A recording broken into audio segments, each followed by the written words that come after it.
Welcome to Norris McLaughlin's Aging Answers, a limited podcast series discussing the key topics of elder law planning and long-term care. I'm your host, Shana Siegel, practice group leader of the Elder Law Group and member at Norris McLaughlin. In this episode, I'm joined by my colleague, Associate Michelle Scanlon, to talk about Medicaid Disenrollment and how to fix one's eligibility. Hi, Shana. Thanks so much for having me. I'm really excited to kind of dive into this topic and help our listeners understand more. Can you explain how the public health emergency has impacted Medicaid eligibility and terminations? Yes, this has been really an amazing period that, if you're not highly involved in this area, a lot of people just had no idea that this was the case. But during the public health emergency, which was announced by the federal government as a result of COVID and been extended many, many times over the period since COVID started, there has been a rule that Medicaid cannot terminate anyone. So it's called continuous eligibility. So anybody who had Medicaid and then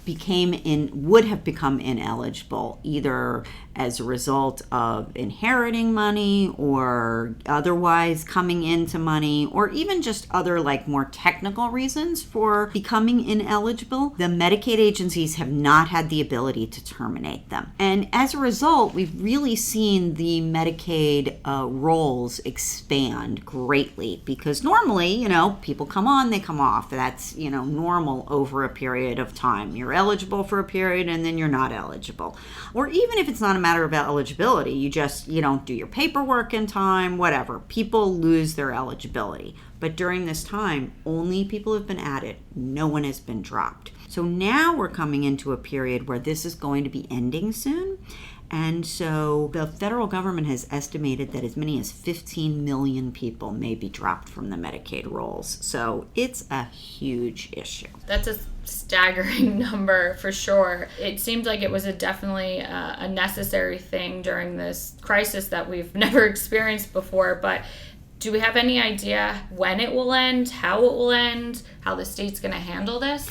Sure. So originally the concept was that it would continue through the end of the public health emergency. But as there have been so many extensions and the public health emergency has not ended, Congress had voted to decouple, meaning that they would allow Medicaid. They'd say, okay, even though we officially still have a public health emergency, we're beyond the point where we have to apply this for Medicaid. And so they stated that starting in April that they would be able to start looking at eligibility again. Now, that information has been shared by the state of New Jersey. However, there is a little caveat that we don't know 100% for sure because it hasn't been signed off by CMS, the federal Medicaid agency. But that's sort of our working assumption, is that normal eligibility is going to be resuming in April, and that terminations would then start in May. And New Jersey has stated that they are intending to start looking at redeterminations, because what happens is Medicaid,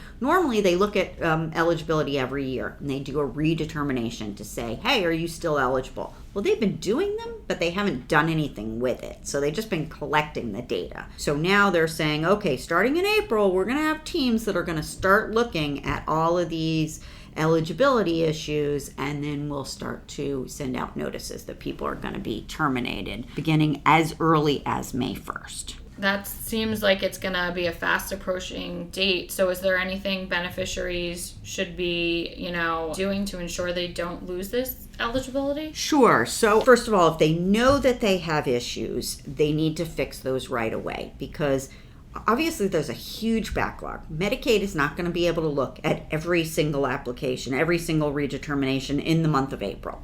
But they have already stated that they are going to start with the people who they know have issues. So that's most likely going to be people who have come into large amounts of money, right? So if you fit into that category, you certainly are going to want to address that. So if you have the ability to spend down, you purchase a qualified asset, put your funds into a trust, whatever is available to you in terms of being able to fix your ineligibility and make sure that you are eligible, you should do that.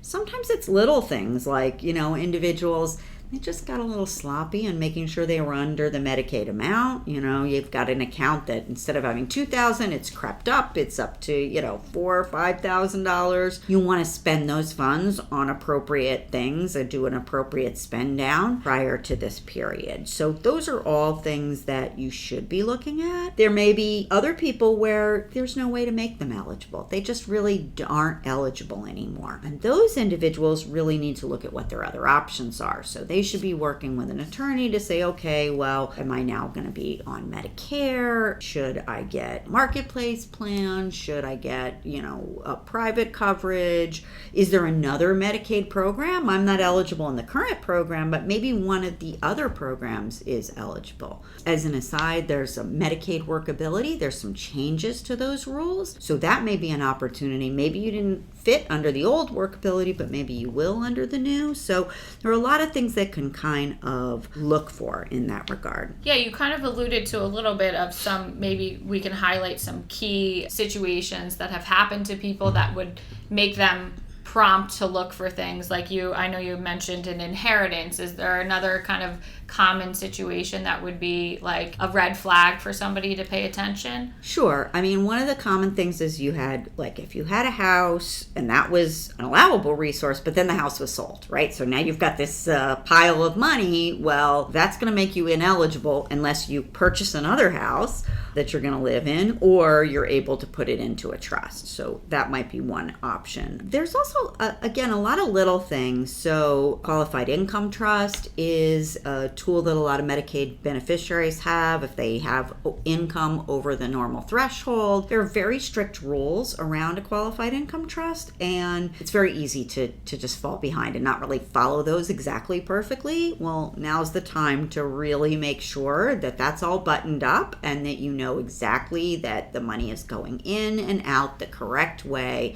You're following all of the rules so that moving forward, past that April deadline, you're not going to have those issues. Same thing with trusts. I have clients come to me. They are not necessarily following all of the terms of the trust. Maybe they've made some expenditures that are, not exactly correct. That's okay, but we need to make sure that after that deadline, we're really following everything. That if it's a 4A trust, a first party special needs trust, that you're going to Medicaid for purchases that are over $5,000, that you're meeting the sole benefit rules, all of the correct rules of the trust that hopefully the attorney that you worked with has advised you on. If not, you certainly need to talk to somebody so you know how to do it. And just making sure that you're not going to lose Medicaid for any of those reasons. Another thing that I find a lot of people forget about is the personal needs allowance. So people know that they need to stay under $2,000, but they're looking just at the bank account and it says it's, $1,900. But what they forget is that there's a personal needs allowance at the facility, and that has several $100s in it, maybe. Or I even had a situation, this was with my own ward, where there was like almost $2,000 in that account, and I had no idea. So when we started to gather to do the redetermination, I was like, oh my goodness, we wouldn't have been eligible this whole time. So, we were able to spend it down and make sure that we, were under, because you have to be under 2,000, including all of the included assets. So, that's a really important one. One of the other things is to get ready, besides, making sure to fix everything and know how to doing things the right way moving forward, just even little things like making sure they have the right contact information. Because if that redetermination letter goes out to somebody wrong, or it goes to an old address, or it goes to a facility you're not at anymore, you're not going to find out. And then you're going to end up losing Medicaid for no good reason, just because you didn't fill out the right paperwork, even though you were really eligible. So make sure that the contact information is correct, the address is correct, and that, you get everything buttoned up over the next couple of months. You have a window now.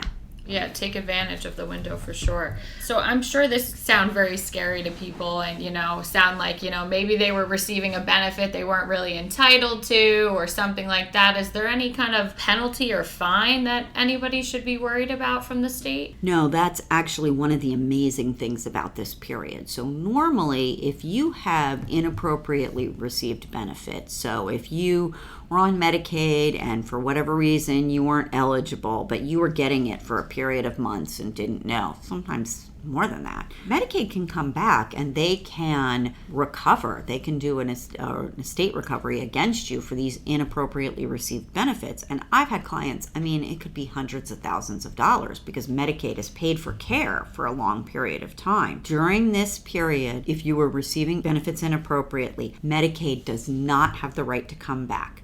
They cannot request money back. They cannot apply any kind of penalty. They can't terminate you moving forward for having done that, as long as it's corrected by the deadline, which right now we're assuming is going to be April 1st. So it's really like a once-in-a-lifetime gift to be able to come forward, fix the errors, not have to worry about, them coming back and saying, well, you got this money and you shouldn't have. I've had situations where parents have had to give back money because of inappropriate use of a trust. None of that is going to apply in this situation.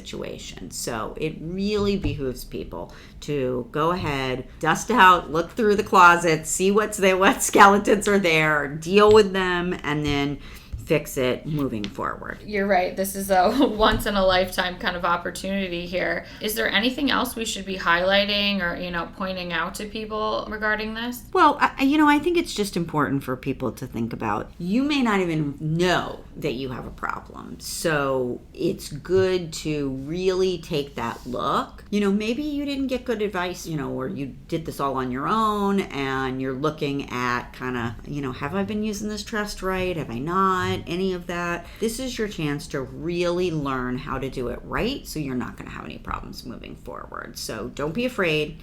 Just go ahead and do it. And, if there's money there may be a way to maintain eligibility. If not on this program, then in another one. And, it's good to plan early. So it's, we've only got a few months now to kind of get this all cleared up. Right. And what does it hurt to ask a question at this point, right? You're not pointing something out that maybe is going to hurt you. It's only going to help you now because we can fix it or resolve the issue or find another avenue for you. So everyone, take a look and see what's going on and see what needs to be fixed and get yourself ready for that April 1st deadline. Great. This has been Norris McLaughlin's Aging Answers, a limited podcast series discussing the important topics revolving around elder law planning and long-term care. I want to thank my colleague Michelle Scanlon and you, the listener, for being a part of the conversation. Be sure to tune in next time for a brand new episode. If you'd like to learn more about our work, please visit our blog page, Norris McLaughlin's Peace of Mind, or email us at aginganswers@norris-law.com.